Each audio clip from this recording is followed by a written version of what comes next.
Well, the Las Vegas Raiders have won 3 straight football games, 5-7 on the season.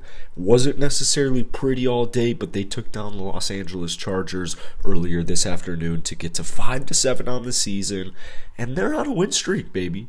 They are on a win streak. So before we get any further into this video, if you guys enjoy it, hit that like button, hit that subscribe button for more. Let's try and get to 250 likes on today's video. That would be absolutely awesome. So just real quick, all right, Chandler Jones had 3 sacks on the day, right? Devontae Adams continues to showcase why he is the best receiver in the entire National Football League with 8 receptions, 177 yards, and 2 touchdowns. Josh Jacobs continues to bulldoze defenses today, 26 carries for 144 yards and a touchdown. And the defense, most importantly, made stops when they needed to make stops. They held Austin Eckler to just 35 yards. Rushing today.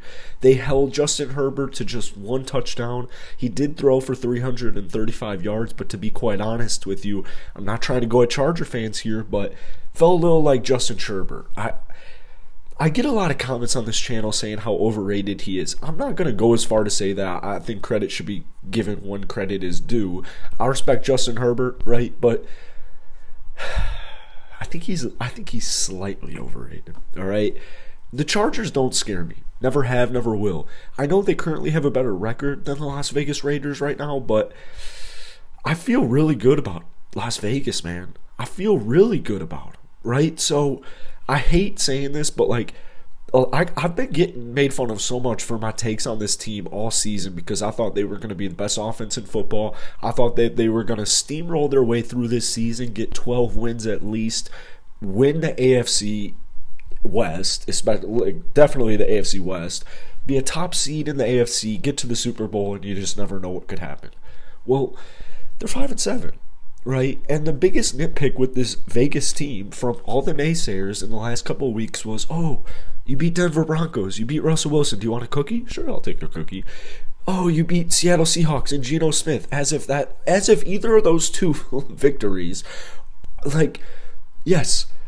The Broncos season hasn't gone as the way they planned it. Are they still phenomenal defense? Yes.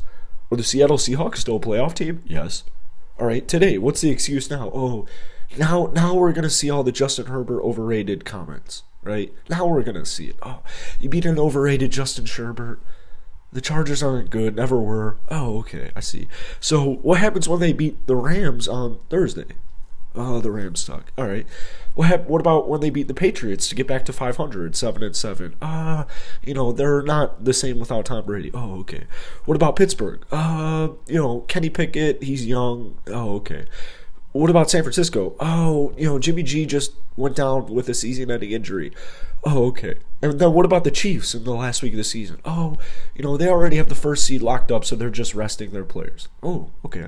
So now I know all the excuses that are going to be used for anti-Raider people in the next, 5 weeks? This win is a resilient win, all right? And I've talked about this time and time again on this channel. I don't care how the Raiders season ends. Do I think they're going to go 10-7 and run the table? 100%. I honestly think it would be kind of bad if I didn't think so. But what I've seen from this team in the last 3 weeks is just a complete culture shift. And a lot of you guys have made interesting points down below in the comment section saying, it started with Derek Carr crying after their last loss. Well, I think it was a real big wake-up call. And even if you have Derek Carr calling players out who seemed like they didn't want to be here, I still don't know. We don't know technically if he was talking about the players or the coaches or the GM, or we don't know exactly what he was talking about after Jeff Saturday's first victory as an NFL head coach against Indianapolis about 4 weeks ago. We don't know the whole story behind that. But ever since that moment, ever since that loss, this team has come together. They have built the locker room up.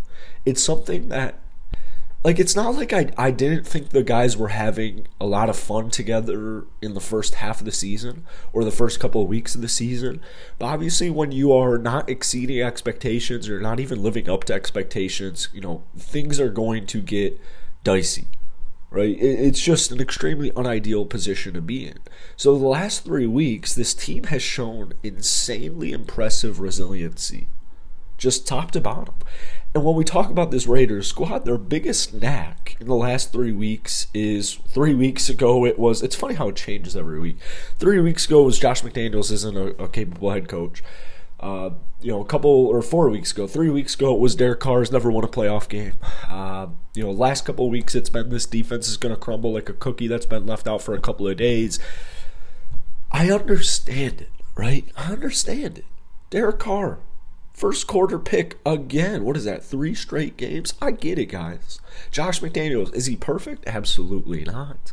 What head coach is, first things first. What quarterback is perfect? But there's just something about this team, man. And there was something about this team in the offseason that I feel like a lot of us really picked up on. And it was just, I can't put a word on it.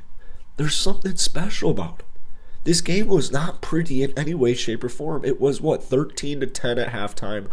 Wasn't as bad of a score as I felt like the game was going. Derek Carr, like I said, another first quarter interception. It was a pick six. It was just extremely depressing. We were seeing a bunch of 3-and-outs. Things were just moving a little too fast, but a little too slow at the same time. I don't know, the Chargers weren't necessarily beating the Raiders. It was more that the Raiders were beating themselves.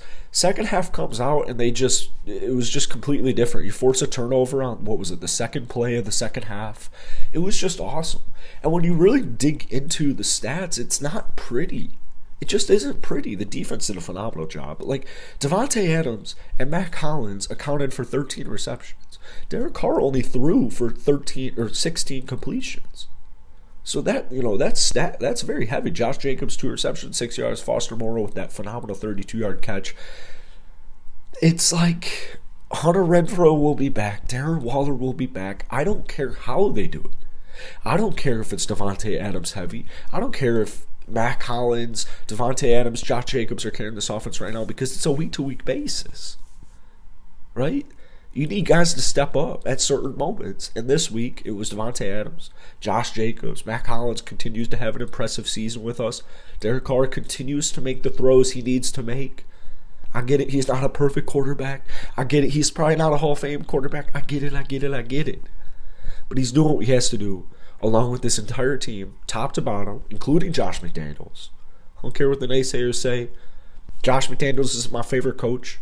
100%. We've made a lot of videos on this. I don't care. You know what solves everything? Winning. And that's what the Raiders have been doing right now. So, yeah, I feel good about the remainder of the season, and I will not give up until they are statistically eliminated from the playoffs, because until then, I will still have some hope for this team. Hit that like button, hit that sub button. Most importantly, guys, go ahead, show some love down below. Let me know what you guys are thinking about the Raiders after today's win. Peace.